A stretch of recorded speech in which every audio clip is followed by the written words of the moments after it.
Thank you for being up early with us this morning here on Fox and Friends. A massive Tea Party rally set for noon today on Capitol Hill, all in an effort to, quote, kill the bill. This, as a new Fox News poll this morning, shows 55% of Americans oppose the proposed health care legislation. We're back this morning with Tom Leykis and Deneen Borelli here on the show. Deneen, first to you. This Tea Party rally out there, they're basically saying Congress is not listening to us.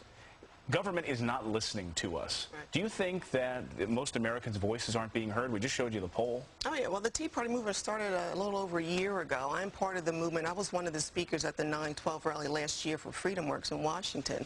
I know of people who left at 4, 3 o'clock this morning on their way to D.C. because they just got to be there. They want to be heard. They want to be represented. And that's what the problem is. If it wasn't for Obama, I thank him for him being president, because what he has done is awaken the majority of the American people who don't want big government. You know what critics say about this movement and what critics say about this discontent is that people simply don't know what they're angry about. They don't know what's in the bill, so how, therefore, can they be angry? Do you buy that? Well, I believe the American people were angry, and that's how we got Barack Obama. And the reason we got Barack Obama, people were angry because Republicans didn't stick to their knitting in the first place. I'm a libertarian. We were already going into big budget deficits, spending money, wasting money before, and people were upset at that. So now you get Obama, who's obviously, Democrats always spend more than Republicans. It's just the way it is.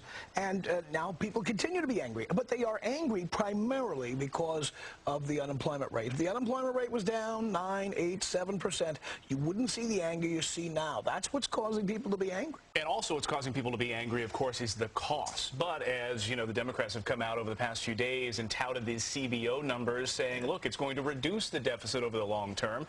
And a lot of Democrats coming forward saying, I'm changing my no vote to yes because we're able to save money over a long time. That's got to sound good, though, for fiscal conservatives. Do you buy that? It may sound good, but what's the reality of it? The reality is that they're putting millions of more people into the program that we don't have enough money to pay for. Even the states are against this. You have over 30 states that are planning to sue this effort, right, against 38, this effort, yeah. 38 states and counting. So the states don't want it, the American people don't want it, and a lot of the Democrats are going to be pushing away from Obama. He's radioactive now. Who wants him to campaign with him when come election time? Does this rally have a big impact, do you think, today? Well, I'm not sure the rally is good for anybody. Frankly, I certainly don't think the Tea Partiers are necessarily good for the Republican status quo.